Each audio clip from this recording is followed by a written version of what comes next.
Lymphatic filariasis, more commonly known as elephantiasis, afflicts many of the world's most vulnerable communities. A parasite that infects the human lymphatic system is responsible for the condition, which causes swelling and deformity of the limbs and other body parts. Mosquitoes spread the tiny parasitic worm that causes elephantiasis from person to person. The disease is endemic in 83 tropical countries, and Professor David Molyneux of Britain's Liverpool School of Tropical Medicine says anyone living in those places is at risk. The total numbers of people which have been estimated by the World Health Organization to be at risk in these 83 countries is about 1.3 billion people. So let's say a fifth of the planet is at risk. There are few conditions in the world more socially alienating. The Global Alliance to Eliminate Lymphatic Filariasis has been at the forefront of those fighting the disease. As the group's video shows, elephantiasis mainly affects the rural poor, forcing infected people like this man from Uganda further into poverty. Mimi fundi seremala. Inanisumbua kama mtasimama muda mrefu bila kukaa chini.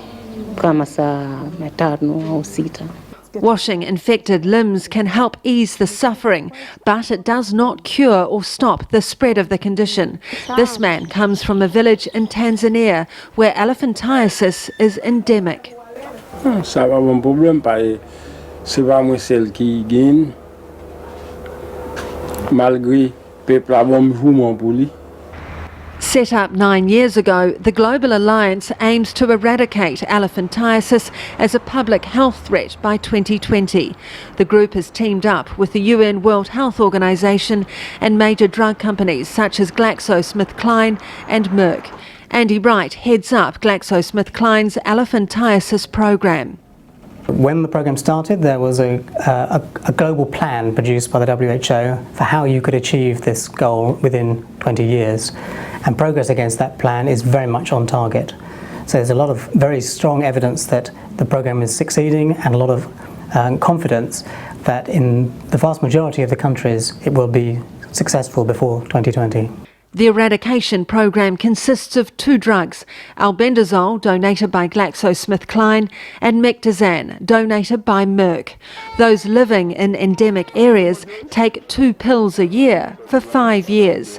The drugs significantly reduce the number of worm larvae in the blood, which means far fewer mosquitoes carry the infection to those they bite.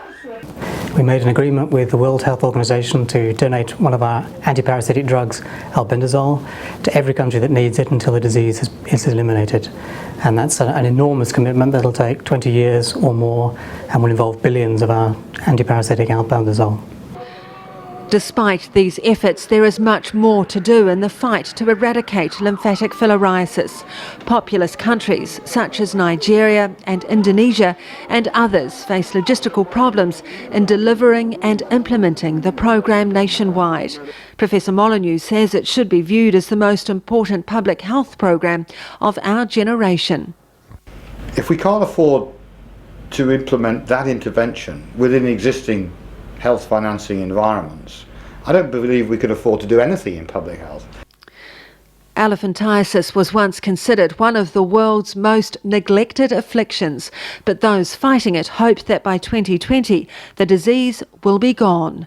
Rachel Smalley, VOA News, London.